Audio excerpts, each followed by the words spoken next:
قرآن کی عظمت۔ اس کی چتا پر کئی ٹین کے ڈبے گھی کے ڈالے گئے تھے، لیکن چتا آگ ہی نہیں پکڑ رہی تھی۔ وہ کوئی عام ہندو نہیں تھا، سنیکت بھارت کا بہت بڑا نام تھا۔ اس لیے اس واقعے کی خبر منٹوں میں پورے ملک میں پھیل گئی۔ لوگ چوک در چوک شمشان گھاٹ پہنچنے لگے۔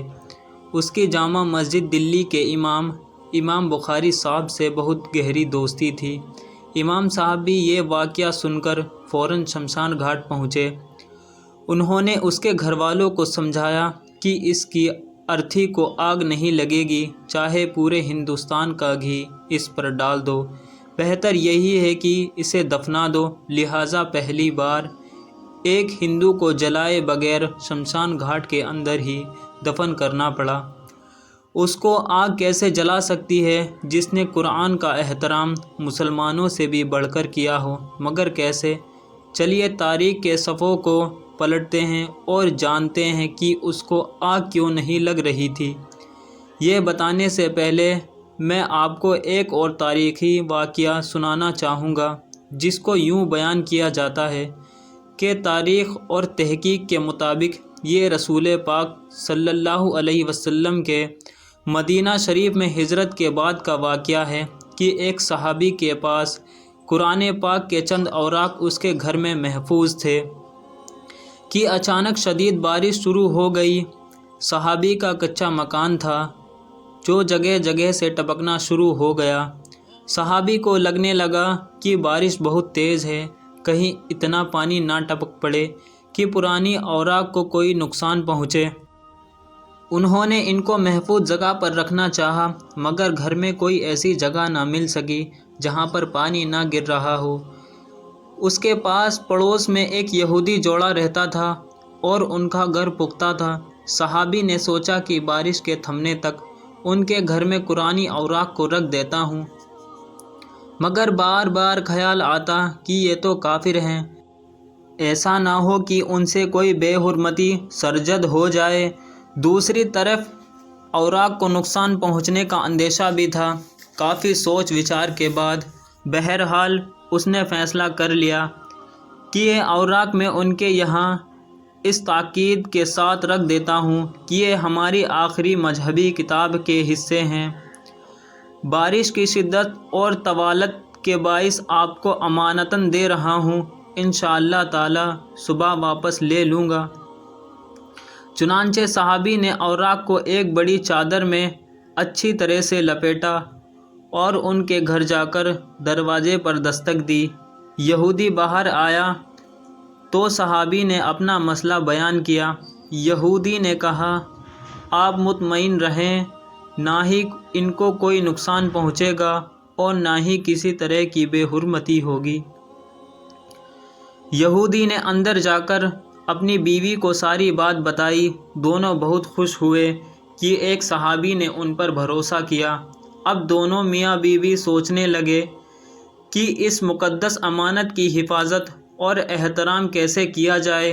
چنانچہ انہوں نے فیصلہ کیا کہ دونوں غسل کر کے صاف کپڑے پہنتے ہیں اور آدھی رات ہم میں سے ایک ان کو اٹھائے رکھے گا اور باقی پہر دوسرا اٹھائے رکھے گا۔ چنانچہ ایسا ہی ہوا۔ پہلے خاتون نے اوراق کو اپنے ہاتھوں پر اٹھائے رکھا تو اس کی کیفیت بدلنے لگی۔ اس دوران یہودی جاگ اٹھا کہ کپڑے تبدیل کرے تو روحانیت سے سرشار اس کی بیوی نے کہا کہ تم بے شک سو جاؤ، میں ہی ساری رات انہیں جاگ کر اپنے پاس رکھوں گی۔ یہودی نہ مانا کہ ہمارے درمیان یہی معاہدہ ہوا تھا۔ خاتون نے بلا آخر روتے روتے امانت اس کے سپرد کر دی۔ اب یہودی کا بھی حال ویسا ہی ہونا شروع ہو گیا۔ 1-2 گھنٹے گزرے ہوں گے کہ اس کی بیوی نے درخواست کی کہ اس طرح مل بیٹھتے ہیں کہ اس چادر کا آدھا حصہ تم اپنے ہاتھ میں لے لو اور باقی آدھا حصہ میں اپنے ہاتھ میں لے لیتی ہوں، کیونکہ نیند تو مجھ سے بھی کوسوں دور ہے۔ رب شاید ایسی سعادت ہمیں دوبارہ نصیب نہ کرے۔ چنانچہ وہ راضی ہو گیا۔ بارش تھم چکی تھی، صبح کی پو پھوٹنے والی تھی کہ دونوں میں شدید اضطراب پیدا ہوا کہ اب صحابی کسی بھی وقت آ جائے گا اور اپنی امانت واپس لے لے گا۔ یہ سوچ کر انہوں نے رونا شروع کر دیا۔ ان کے اندر کا ایمان جاگ اٹھا تھا اور وہ دل ہی دل میں سوچ رہے تھے، اے رب، جس مقدس امانت سے ہماری نیند غائب ہو گئی، دل شادمان ہو گیا، کیفیت بدل گئی، اس لیے تو ہمارے اوپر اپنا خصوصی کرم فرما دے۔ اور کیا ہی اچھا ہو کہ جب ہم یہ امانت واپس کر رہے ہوں تو ہمیں ایمان کی دولت نصیب ہو جائے، اور وہ بھی اس مقدس ہستی کے ذریعے جن کی ہم نے آج تک بات نہ مانی۔ فجر کا وقت ہوا تو صحابی نے دروازہ کھٹکھٹایا۔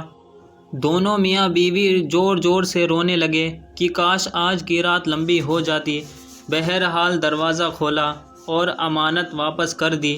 دوسری طرف رسول پاک صلی اللہ علیہ وسلم نماز سے فارغ ہو کر جیوں ہی مسجد سے باہر آئے تو حضرت جبرائیل علیہ السلام کو اپنا منتظر پایا۔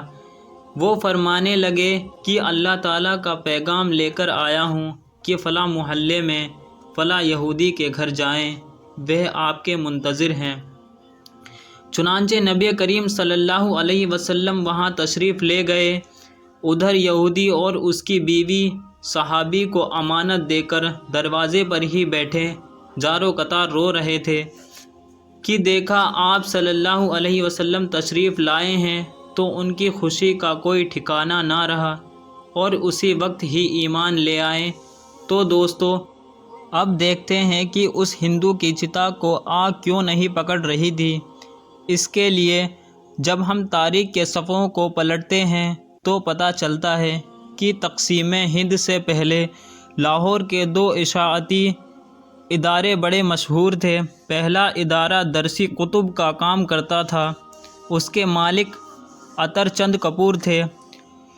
دوسرا ادارہ اگرچہ غیر مسلم کا تھا لیکن اس کے مالک پنڈت نول کشور قرآن پاک کی طباعت و اشاعت کیا کرتے تھے۔ نول کشور نے قرآن کے احترام کا جو معیار مقرر کیا تھا وہ کسی اور ادارے کو نصیب نہ ہو سکا۔ انہوں نے پہلے تو پنجاب بھر سے اعلیٰ ساخت والے حفاظ اکٹھا کیے اور ان کو زیادہ تنخواہوں پر ملازم رکھا۔ قرآن پاک کے احترام کا یہ عالم تھا کہ جہاں قرآن مجید کی جلد بندی ہوتی تھی وہاں کسی شخص کو بشمول نول کشور جی کے جوتوں سمیت داخل ہونے کی اجازت نہیں تھی۔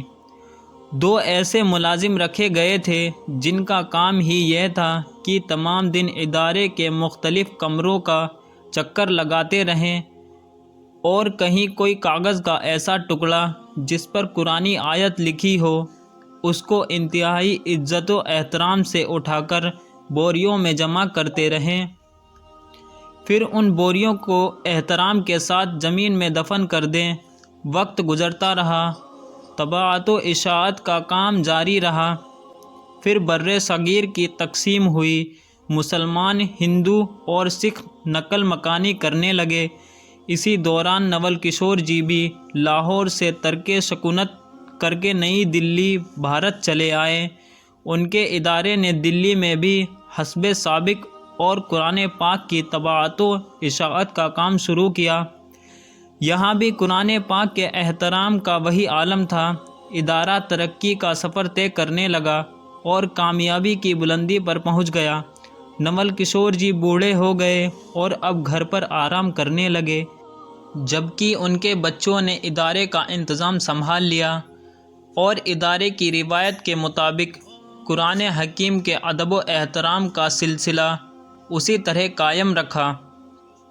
آخر کار نول کشور جی کا آخری وقت آ گیا اور وہ انتقال کر گئے۔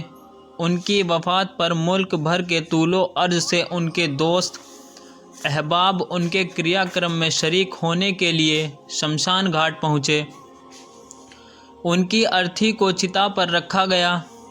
چتا پر گھی ڈال کر آگ جلائی جانے لگی تو ایک انتہائی حیرت انگیز واقعہ ہوا۔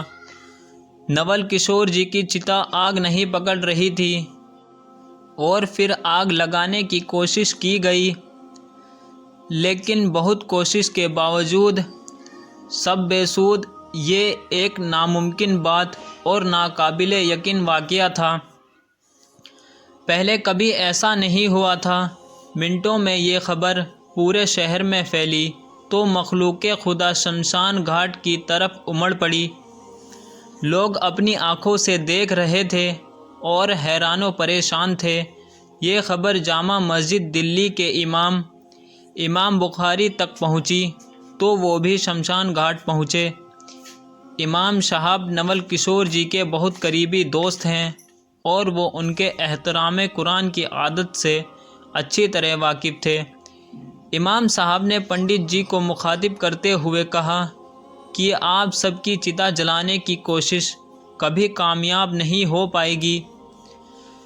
اس شخص نے اللہ تعالیٰ کی سچی کتاب کی عمر بھر جس طرح خدمت کی ہے اور جیسا احترام کیا ہے، اس کی وجہ سے اس کی چتا کو آگ لگ ہی نہیں سکے گی، چاہے آپ پورے ہندوستان کا تیل بھی چتا پر ڈال دیں۔ اس لیے بہتر ہے کہ ان کو عزت و احترام کے ساتھ دفنا دیجیے۔ چنانچہ امام صاحب کی بات پر عمل کرتے ہوئے نول کشور جی کو شمشان گھاٹ میں ہی دفن کر دیا گیا۔ یہ ہندوستان کی تاریخ کا پہلا اور آخری واقعہ ہے کہ کسی ہندو کی چتا کو آگ نہ لگنے کی وجہ سے شمشان گھاٹ میں ہی دفنا دیا گیا ہو۔